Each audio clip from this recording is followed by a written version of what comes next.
আজকে একদম ছোট্ট একটা কড়াইয়ে পাস্তা রান্না করছি, একদমই ছোট্ট।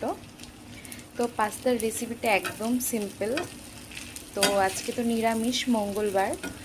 কড়াইয়ে একটু সর্ষের তেল দিয়েছিলাম, সাদা তেল ঘরে স্টকে ছিল না। তো সর্ষের তেলের মধ্যে আমি একটু বাটার দিয়েছি, আর একটু গোলমরিচ গুঁড়ো আর একটু নুন হলুদ দিয়ে ভাজা ভাজা করে তাতে আমি একটু লঙ্কার গুঁড়ো দিয়েছি। যখন দেখলাম সবগুলো একটু মিক্স হয়ে এসেছে, তারপর অল টাইম তো কর্ন, মানে প্রায় অল টাইমই বলতে পারো কর্ন থাকেই, খেলেও থাকে না খেলেও থাকে।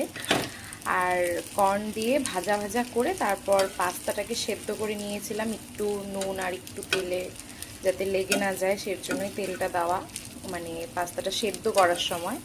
তো সেটা দিয়ে একটু ভেজে খেয়ে নিচ্ছি। আর একটু টমেটো সস দিয়েছি। কালারটা এখানে একটু কালো কালো লাগছে, কিন্তু না, অ্যাকচুয়ালি লাল লাল হয়েছে আমাদের লাইটের জন্য। খেতে ভীষণ টেস্টি হয় আর খুব খিদেও পেয়েছে।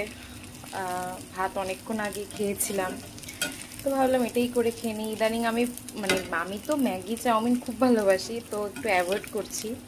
আর এই পাস্তাটা নাকি সুজির, তো সেজন্য ভাবলাম একটু বানিয়ে খাই, তো ডিনারও হয়ে যাবে। তো এটাই আর কি, খুব সুন্দর হয়, তোমরাও ট্রাই করে দেখতে পারো।